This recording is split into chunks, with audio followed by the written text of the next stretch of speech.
સુરતના પુણા વિસ્તારમાં કોંગ્રેસ દ્વારા આતંકવાદીના પુતળાને બ્રિજ પરથી ફાંસી આપવામાં આવી હતી। પહેલગામમાં નિર્દોષની હત્યાના મામલા વિરોધ કરવામાં આવ્યો છે। જમ્મુ કાશ્મીરના પહેલગામમાં આતંકી હુમલામાં 26 નિર્દોષના મોતના પગલે ઠેર ઠેર આતંકીઓ સામે રોષ જોવા મળી રહ્યો છે। ત્યારે સુરતમાં કોંગ્રેસ દ્વારા પુણા ગામ વિસ્તારમાં આતંકવાદીના પુતળાને ફાંસી આપવામાં આવી હતી। ઉગ્ર વિરોધ નોંધાવવામાં આવ્યો છે। કોંગ્રેસના કાર્યકરોએ જણાવ્યું હતું, સરકાર કોઈ પણ નિર્ણય લે અને અમે તેમની સાથે છીએ। આતંકવાદને ખતમ કરવામાં અમે સરકારના સમર્થનમાં છીએ। આતંકવાદના વિરોધમાં જિલ્લા કોંગ્રેસ દ્વારા કેન્ડલ માર્ચ સાથે આતંકવાદના પુતળાને ફાંસી આપવામાં આવી હતી। ઉગ્ર સૂત્રોચ્ચાર સાથે પાકિસ્તાન વિરોધી સૂત્રોચ્ચાર કરવામાં આવ્યા છે।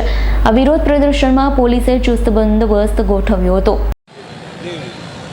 આજરોજ પુણા વિસ્તારના સીતાનગર ચોક ખાતે કાશ્મીરના પહેલગામની અંદર પાકિસ્તાન તરફી જે આતંકવાદ પાકિસ્તાન જેને પાળે છે, પોષે છે અને ભારત દેશ વિરુદ્ધ જે કૃત્ય કરે છે આ દેશને અસ્થિર કરવા માટે, ભૂતકાળમાં પણ આ દેશ ક્યારે અસ્થિર નહોતો થયો, વિખાયો નહોતો। આજે પણ આખો દેશ એક છે। જ્ઞાતિ જાતિ ધર્મ ભૂલીના સમય એવો છે કે આપણે બધી પક્ષાપક્ષીથી ઉપર ઉઠી અને સર્વદલીય બેઠકમાં પણ અમારે ખડગેજીને રાહુલજીએ કીધું છે કે અમે તમારી સાથે છે, આનો જવાબ આપો।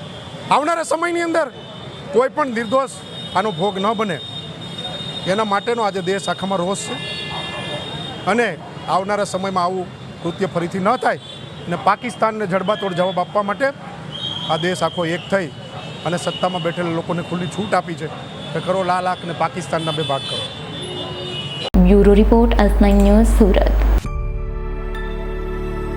અમારી તમામ માહિતીથી અપડેટ રહેવા માટે જોડાયેલા રહો S9 ન્યૂઝ સાથે।